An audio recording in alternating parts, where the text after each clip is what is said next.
دن نکاح ہوگا. نکاح تمام انبیاء کی سنت ہے اور نکاح ایک عبادت ہے. نکاح عبادت ہے، یہ کوئی رسم و رواج نہیں ہے. یہ الگ بات ہے کہ بہت ساری رسم و رواج ہم نے نکاح میں شامل کر دیا. ہم نے اپنی پیوند کاری سے اور اپنے رسم و رواج کو بڑھا کر کے نکاح کو ذرا مہنگا کر دیا ہے، ورنہ تو شریعت میں نکاح بالکل سستا ہے، بہت آسان ہے اور یہ عبادت ہے. اور جو چیز عبادت ہوتی ہے اس کے کرنے میں ثواب ملتا ہے. آپ نکاح میں شامل ہیں، ابھی خطبہ ہوگا اور آپ لوگ سنیں گے، پھر ایجاب قبول ہوگا. تو یہ پورا وقت جو ہمارا گزرے گا اس مجلس میں، یہ ثواب کی مجلس میں گزر رہا ہے. تو نکاح کے موقع پر جو چند آیتیں پڑھی جاتی ہیں وہ بہت مشہور آیت ہے. سبھی لوگ جب بھی آپ نکاح میں کہیں جاتے ہوں گے، سنتے ہوں گے تو مشہور آیتیں ہیں. قرآن شریف میں ہے یا ایھا الناس اتقوا ربکم یا ایھا الذین آمنوا اتقوا اللہ حق تقاتہ. اسی طرح یا ایھا الذین آمنوا اتقوا اللہ وقولوا قولا سدیدا. یہ تین آیتیں خاص طور سے پڑھی جاتی ہیں. تینوں آیتوں کے اندر تقوی کا حکم ہے. اللہ سے ڈرو، اپنے رب سے ڈرو، کیونکہ یہ ایک نیا رشتہ قائم ہونے جا رہا ہے. دو خاندان جو ایک دوسرے کو کبھی پہچانتے نہیں تھے، آج وہ دونوں خاندان ایک رشتے میں جڑ رہے ہیں. تو ایک مرد اور ایک عورت جس نے کبھی کسی کو دیکھا نہیں تھا، آج دونوں رشتے ازدواجیت میں آ رہے ہیں اور پوری زندگی کے لیے اب دونوں اکٹھا ہو رہے ہیں. اور جو بیوی ہوگی وہ رفیق حیات بنے گی، پوری زندگی کے لیے اپنے خاوند کی وہ رفیق ہوگی. تو اب جو زندگی گزارنا ہے اور ایک ساتھ رہنا ہے اور ایک ساتھ سارے حالات آنے والے ہیں، تو اکثر ایسا ہوتا ہے کہ جب آدمی اکٹھا رہتا ہے تو کبھی خوشی کا ماحول پیدا ہوتا ہے، کبھی غمی کا بھی ماحول بنتا ہے. کبھی مزاج میں اتفاق نہیں ہوتا تو انبن بھی ہوتی ہے، کبھی لڑائی جھگڑا بھی ہو جاتا ہے، کبھی کبھی جو ہے کوئی بات ناگوار بھی ہو جاتی ہے.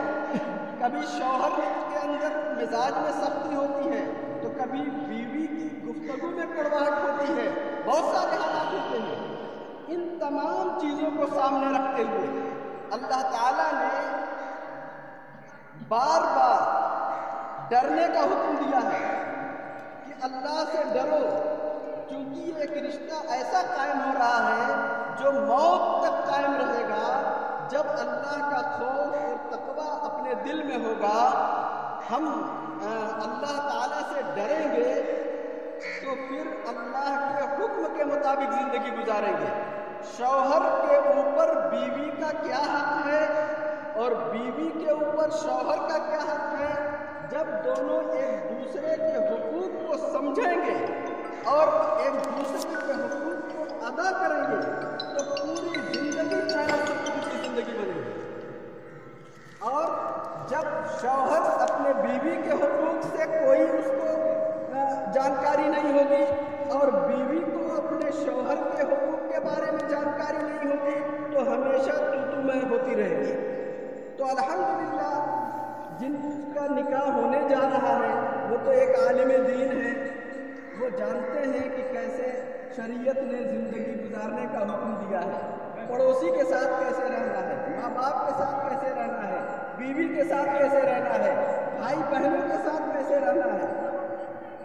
ہم یہی دعا کرتے ہیں کہ اللہ تعالیٰ اس شادی کو خانہ آبادی کا ذریعہ بنائے، اس شادی کو مبارک شادی بنائے، برکت والی، اور دونوں میں ایک ایسی محبت قائم ہو، ایسی محبت قائم ہو کہ جیسی محبت حضرت فاطمہ اور حضرت علی رضی اللہ عنہ کے درمیان تھی، ایسی محبت قائم ہو